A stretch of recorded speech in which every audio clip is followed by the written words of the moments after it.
हरे कृष्णा। तो आज हम 7वें स्कंद के चौथे अध्याय से जानेंगे कैसे हिरण्यकशिपु ने पूरे विश्व में तांडव मचा दिया।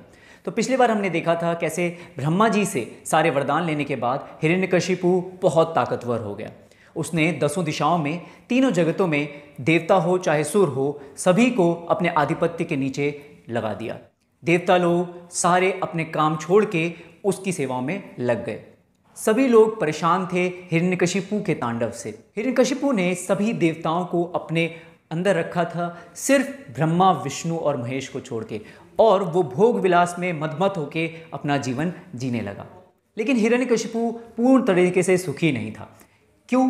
क्योंकि हम 16वें अध्याय 23वें श्लोक में ये जानते हैं, भगवत गीता में कृष्ण बताते हैं, यह शास्त्र विधि मुत्सृजय वर्तते काम कारता न स सिद्धिम अवापनौति न सुखम न परम गतिम।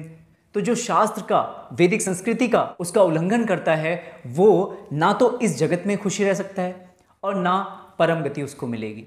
तो जैसे हमने पिछले बार भी देखा था कि वैदिक संस्कृति का दमन करने के लिए हिरण्यकशिपु ने अपने दैत्यों और दानवों को भेजा था। तो आज के आधुनिक जगत में भी हम देखते हैं कैसे कोरोना और महायुद्ध होते हैं। इनका कारण यही होता है क्योंकि हम लोग वैदिक संस्कृति का पालन नहीं कर रहे हैं, नेचुरल लॉज, प्रकृति के नियम का पालन नहीं कर रहे हैं। उसके ही कारण ये सब महात्रासिदियाँ होती हैं। उधर सभी देवतागण बहुत ज़्यादा परेशान थे और भगवान विष्णु से प्रार्थना करने लगे। उन्होंने प्रार्थना करके विष्णु भगवान से बोला कि हे भगवान, हमें इन त्रासदियों से, इन तांडव से, हिरण्यकशिपु के हमें कृपा बचाइए। भगवान विष्णु ने वहाँ उनको बोला कि जो भी वैदिक संस्कृति का दमन करता है, गायों का, ब्राह्मणों का, साधुओं का अपमान करता है, जहाँ भी भक्त और भगवान का अपमान होता है, वो संस्कृति, वो परंपरा, वो सम्राट ज़्यादा दिन टिक नहीं सकते, उनका मरना तय है। भगवान ने बताया कि इसका एक पुत्र होगा जो महाभागवत कहलाएगा, परम वैष्णव होगा प्रहलाद महाराज, और उसके आने के बाद हिरण्यकशिपु का दमन हो जाएगा। ये सुनकर सभी देवता लोग बहुत प्रसन्न हो गए।